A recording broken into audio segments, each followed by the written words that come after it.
why do the Seattle Seahawks always seem to beat the Detroit Lions? We're going to dive into that and find out exactly why. And plus, we're going to look at some more breaking news and really break down this game. So here it is. And let me know in the comments what you think this game is going to be. I think it's going to be close, but I do like the Lions just because the Seahawks defensive line is really banged up. So I know we don't have Frank Ragnow, but I think the Lions are going to be able to run the ball. And that's the secret to everything that we have to do is run the ball. So I think the Lions win this. Let me know in the comments. All right, you look at the box score from last year's game. Remember, overtime, Seattle wins. They basically have done this to us now. Last few times we played, they come here, raucous crowd, everything's great, and they somehow seem to beat us. If you look at the numbers for Geno Smith, 32 completions on 41 attempts, 328 yards, just chipping away at the Lions. And if you remember and recall the games, especially the game last year, but it seems like every year, it's just like dink and dunk, down the field they go, 6 yards, 8 yards, 10 yards, 12 yards, 11 yards. Because if you look at it, Kenneth Walker, 17 carries for 43 yards. So he's not running the ball.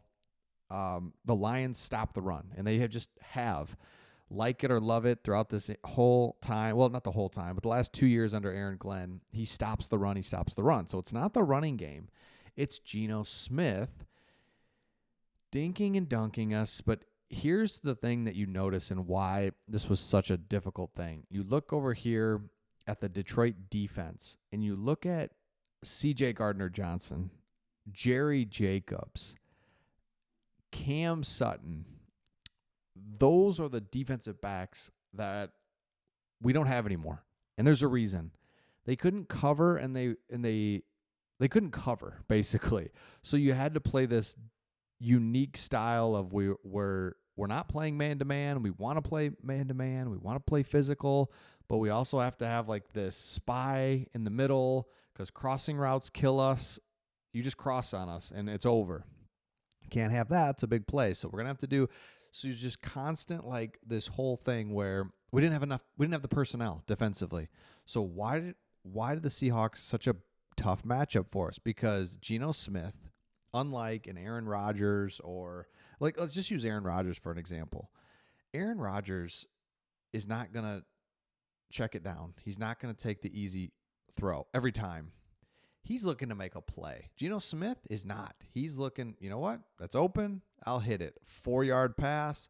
He goes up a little bit, 8-yard play, which is great offense and what you're supposed to do. But not enough quarterbacks are patient enough to do it. Geno Smith is. So if you look at the Lions box score from last week, you can see such a big difference. So you got Kyler Murray, basically the somewhat similar stat line, not similar, but like he threw it 34 times. We saw Geno Smith throw it a bunch of times. I think Geno Smith was, what was that? 41 times. So quite a bit more, but completion percentage is not good. Only 200 yards. Again, Arizona couldn't run it last week on us. You're just not going to run on the Lions, which is crazy. It's just such a key to what keeps them in games and the defense doing so well, but especially this year. But you look at here, a few catches. Michael Wilson had some catches, 8 catches, but only 64 yards. Didn't really like go off, weren't big catches. And now you look at the Detroit defense. Brian Branch, thank you so much. Carlton Davis, Aiden Hutchinson, Malcolm Rodriguez, Kirby Joseph, Amik Robertson, Terrion Arnold. Those names now are who we have on the back end, and that's what makes it such a big difference. Now, and we'll get to Brian Branch in just a second, but this is why the Lions defense is so improved from just a year ago, but just in general, because they're able to defend the pass, play man coverage. That's what they want to do. They want to get up in your face. You're not going to run the ball, and then you're not going to have these little dink and dunk, guys wide open, little play action to their running back, and then Kenneth Walker, and then he's just wide open for a little 7-yard gain. And it's like, jeez. That's what the Seahawks want to do. Geno Smith's patient. He's not a down the field going to kill you. So let's get up on their face. and stop them. And that is what the Lions are going to be doing different this time around. Now, that being said, Brian Branch has been moved to doubtful. So we had a concussion thing that he was dealing with. Now it sounds like an illness. And what I like is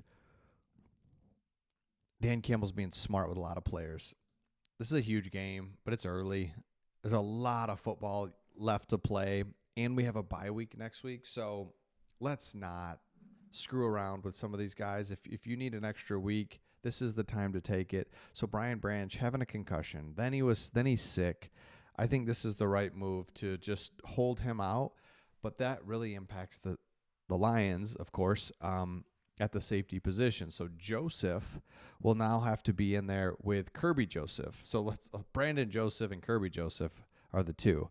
So I think that's going to be the route that the Lions take, and I'm all for it. But Brian Branch is an incredibly good player. It's going to hurt, and it shows the difference in our secondary from bad players to good players.